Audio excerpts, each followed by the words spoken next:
नमस्कार. आज आपण बोलणार आहोत भारताच्या एका खूप महत्त्वाच्या कायद्याबद्दल, PCPNDT कायदा.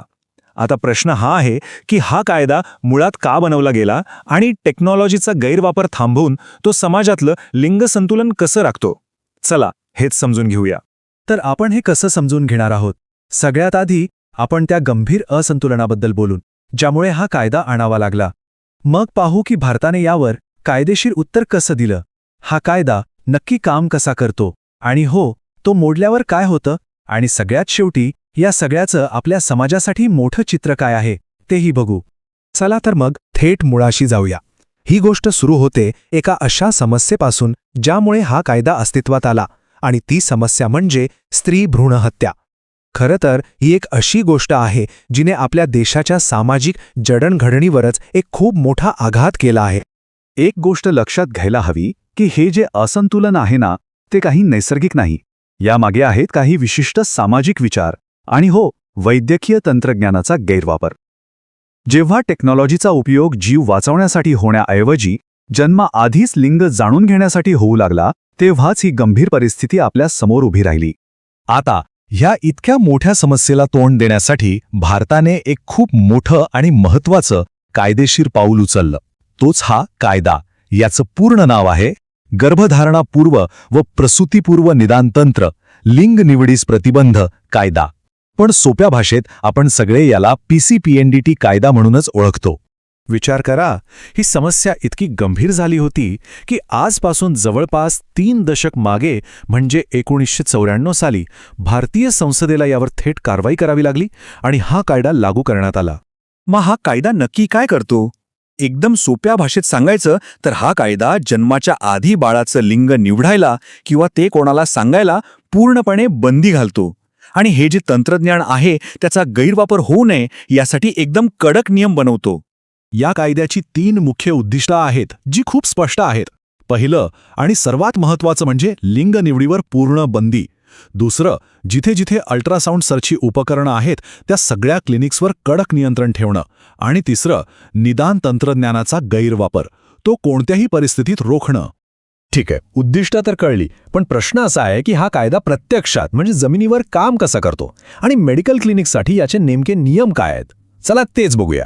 हा कायदा ना क्लिनिकसाठी काही एकदम स्पष्ट आणि कडक नियम लावतो. बघा, पहिलं, प्रत्येक क्लिनिकला नोंदणी करणं बंधनकारक आहे, त्याशिवाय ते कामच करू शकत नाहीत. दुसरं, प्रत्येक रुग्णाची सविस्तर माहिती फॉर्म F नावाच्या एका फॉर्ममध्ये नोंदवावी लागते, म्हणजे सगळा हिशोब राहतो. तिसरं, लिंग निदान करून देऊ वगैरे अशा कोणत्याही जाहिरातींवर पूर्णपणे बंदी आहे. आणि सर्वात महत्त्वाचं, चौथं, गर्भाचं लिंग कोणालाही कोणत्याही परिस्थितीत सांगायचं नाही, यावर सक्त मनाई आहे. आता याचा अर्थ असा नाही की तंत्रज्ञानावरच बंदी आहे, अजिबात नाही. उलट त्याचा वापर योग्य कारणांसाठी नक्कीच करता येतो. म्हणजे गुणसूत्रीय दोष शोधण्यासाठी किंवा इतर काही आनुवंशिक आजार तपासण्यासाठी, अशा अत्यंत आवश्यक वैद्यकीय कामांसाठी त्याचा वापर मर्यादित ठेवला आहे. बरं, नियम तर आहेत, पण नियम मोडले तर? चला आता कायद्याच्या त्या भागाकडे वळूया जिथे नियमांचं उल्लंघन करणाऱ्यांसाठी काय गंभीर परिणाम आहेत हे सांगितलं आहे. एक गोष्ट स्पष्ट आहे, कायद्याचं उल्लंघन केलं तर शिक्षा खूपच गंभीर आहे. जर कोणी पहिल्यांदा दोषी आढळलं तर त्या व्यक्तीला 3 वर्षांपर्यंत तुरुंगवास आणि 10,000 रुपयांपर्यंत दंड होऊ शकतो. आणि विचार करा, हाच गुन्हा जर पुन्हा केला तर शिक्षा अजूनच कठोर होते. आता हे जे 10,000 रुपये आहेत ना, हा फक्त एक आकडा नाहीये. यातून हे स्पष्ट होतं की सरकार या गुन्ह्याला अजिबात किरकोळ मानत नाहीये.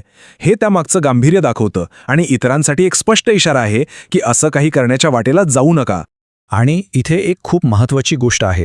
हा कायदा फक्त डॉक्टरांनाच जबाबदार धरत नाही, तर जे लोक लिंग निदान करून घेतात किंवा त्यासाठी मदत करतात त्यांनाही तितकंच जबाबदार धरलं जातं. म्हणजे कायद्याच्या नजरेत दोघेही या गुन्ह्यात समान भागीदार आहेत. पण तुरुंगवास आणि दंडाच्याही पलीकडे एक सर्वात मोठा परिणाम आहे. दोषी डॉक्टरचं संपूर्ण करिअरच संपू शकतं. कसं? तर मेडिकल काउन्सिल त्यांची नोंदणी निलंबित करू शकते किंवा कायमची रद्दही करू शकते. याचा सरळ अर्थ आहे की ते पुन्हा कधीही डॉक्टर म्हणून प्रॅक्टिस करू शकणार नाहीत. चला आता या कायद्याच्या कलमांच्या आणि शिक्षेच्या पलीकडे जाऊन बघूया, समाजासाठी आणि आपल्या सगळ्यांच्या आरोग्यासाठी याचं व्यापक महत्त्व काय आहे, हे का इतकं महत्त्वाचं आहे. आपण सगळ्यांनी बेटी बचाओ बेटी पढाओ या मोहिमेबद्दल ऐकलं आहे, बरोबर? तर हा PCNDT कायदा त्यासारख्या मोहिमांचा कायदेशीर कणा आहे, एक आधारस्तंभ आहे. खरं तर या कायद्यामुळेच अशा सामाजिक चळवळींना जमिनीवर काम करण्यासाठी खरं बळ मिळतं. म्हणजे थोडक्यात सांगायचं झालं तर हा कायदा फक्त काही नियम आणि शिक्षांपुरता मर्यादित नाहीये. हा सामाजिक बदलाच्या दिशेने, सार्वजनिक आरोग्याच्या दिशेने आणि सगळ्यात महत्त्वाचं म्हणजे लैंगिक समानतेच्या दिशेने टाकलेलं एक खूप मोठं शक्तिशाली पाऊल आहे. आणि शेवटी एक विचार करायला लावणारा प्रश्न आपल्या सगळ्यांसाठी आहे. तंत्रज्ञान तर दिवसेंदिवस अधिक प्रगत आणि सोपं होत जाणार आहे. मग अशा परिस्थितीत हे नवतंत्रज्ञान आणि आपली खोलवर रुजलेली सामाजिक मूल्य यांच्यात आपण संतुलन कसं साधणार, हे एक मोठं आव्हान आहे, नाही का?